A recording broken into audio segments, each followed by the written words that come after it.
பாதுகாப்பு குற்றங்களுக்கான சிறப்பு நடவடிக்கைகள் சட்டம் 2012 சொஸ்மா குறித்து மீளாய்வு செய்ய பிரதமர் டத்தோஸ்ரீ அன்வார் இப்ராஹிம் உத்தரவிட்டுள்ளார் என்று அரசு செய்தி தொடர்பாளரும் தகவல் தொடர்பு அமைச்சருமான ஃபாமி ஃபட்சில் தெரிவித்தார். சொஸ்மா சட்டத்தின் சில அம்சங்களை மேம்படுத்த அரசு ஆராயும்.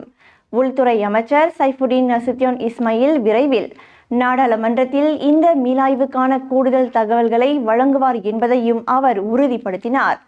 சொஸ்மா நீக்கப்பட வேண்டும் என நாடாளுமன்றத்தின் முன்னாள் உறுப்பினர்களான ஆங் கியான் மிங், கலீத் சமாட், கஸ்தூரி பட்டு, நூர் அமீன் அஹ்மத், மரியாச்சின் அப்துல்லா ஆகியோர் கோரிக்கை வைத்திருந்தனர். குறிப்பாக இவர்கள் சொஸ்மா சட்டத்தை ரத்து செய்ய அரசுக்கு வேண்டுகோள் விடுத்தனர். சொஸ்மா சட்டத்தின் கீழ் கைது செய்யப்பட்டவர்கள் மோசமான அனுபவங்களை எதிர்கொள்கின்றார்கள். நீதிமன்ற விசாரணையில் தேவையற்ற தாமதங்கள் ஏற்படுகின்றன. எனவே இந்த சட்டத்தின் அவசியத்தை அரசு மறுபரிசீலனை செய்ய வேண்டும் என்று அவர்கள் தெரிவித்தனர்.